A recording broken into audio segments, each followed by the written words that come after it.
Welcome to Ahavas Yisrael Daily. We're starting the book now. Done with the overview. The obligation to love one's fellow Jew. The commandment to love every Jew is a positive commandment. The Beis HaLevi begins his essay with a significant statement. Loving every Jew is a mitzvah. We often assume that loving another Jew is merely an admirable character trait or act of kindness, but we think it is by no means obligatory. This is a mistake. Loving another Jew is in fact an obligatory mitzvah, just like any other mitzvah, and it is one of the 613 commandments of the Torah. Furthermore, most of the emphasis is placed on the study and performance of the mitzvos that include an action, such as the mitzvahs of shofar, lulav, mitzvah, matzah, tefillin, and the like. As a result, mitzvos that are duties of the heart, such as loving another Jew, are often considered secondary. The Ahavas Yisrael in the introduction elaborates on this and makes the point very clear. All mitzvahs should be regarded as equal. And the wording of the Beis HaLevi on to love every Jew would imply that the love of every single individual Jew is a separate mitzvah on its own, and therefore the more Jews one loves, the more mitzvahs one accrues. Based on this concept, the author of Kelm points out that the mitzvah of Ahavas Yisrael is unique, for in just one split second, one can fulfill millions of mitzvos at once, and there is no one mitzvah that shares this phenomenon. He adds that this is why the Yetzer Hara makes it so difficult to fulfill this mitzvah, for he knows how many mitzvos one can achieve by loving other Jews. However, this concept is based on the opinion of the Beis HaLevi, stating that this mitzvah can be fulfilled with mere love in the heart, without action. As it says, "You shall love your fellow as yourself." The Torah states, "You shall love your fellow as you love yourself." The simple meaning of yourself is that just as every person loves himself and would do anything for his own benefit, so too this is how he should act towards others. Rav Yaakov Neiman adds another dimension to this statement. He quotes the author of Kelm, who says, regarding the mitzvah of tzedakah, charity, that one who gives charity only fulfills the mitzvah and not out of the feeling of pain of the person in need does not fulfill the mitzvah in its complete sense. The goal and focus of the mitzvah of charity is to attain the level that one forgets that it is a mitzvah, and instead one's main focus is to give the charity, because if one's fellow is in need, one should feel as if he is needy.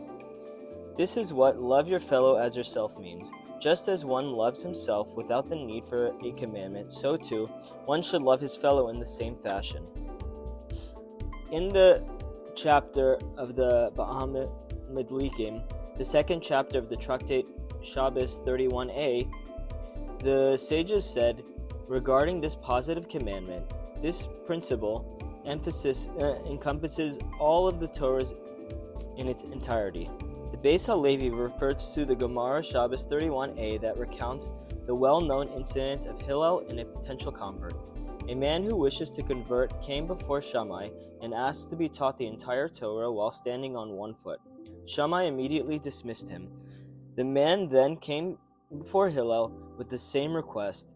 Hillel replied, "That which is hurtful to you, do not do to another. This is the entire Torah. Go and learn the rest." The Kli Yaakov writes that this man had no intention of making an audacious request. He meant to say that since he was hoping to convert, he was new to the religion, and he was afraid that he might not remember all the details of the Torah, and therefore he wanted to know what is the primary foundation upon which the entire Torah rests. He was alluding to this in the words of "on one foot," meaning that it has one fundamental principle. The Yerushalmi further quotes Ben Azai, who has a different view as to the verse, the great principles of Torah. Ben Azai says, "This is the account of the descendants of man. That is the great principle of Torah." What is the meaning of Ben Azai's statement?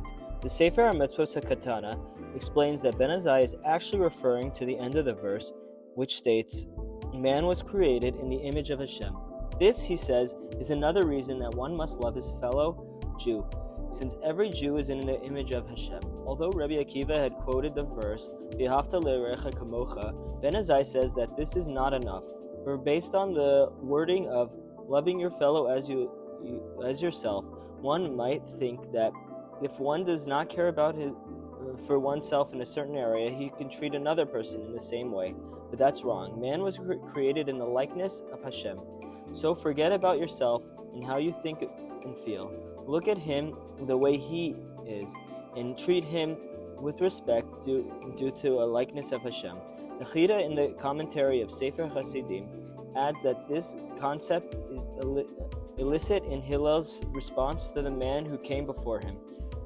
What you don't want done to you, do not do to another.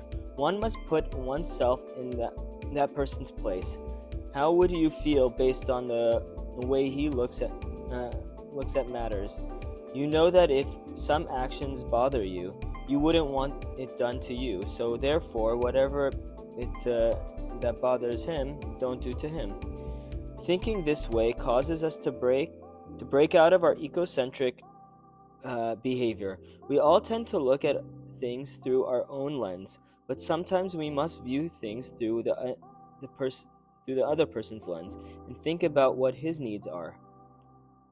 The Ravan, however, understands that Ben Azai is indeed referring to the beginning of the verse and offers a fascinating explanation. Ben Azai's teaching teaches that one must love his fellow as if he were his own child, for the Torah calls him descendants of man, meaning that you should love him as if he were your own offspring. Rabbi Akiva disagrees. One must love his fellow as if he were his child, but as if he were himself. Ravan concludes that the two sages both agree that one must love his fellow to the utmost degree, and they are debating if one loves himself more than his own child, or vice versa. Thank you.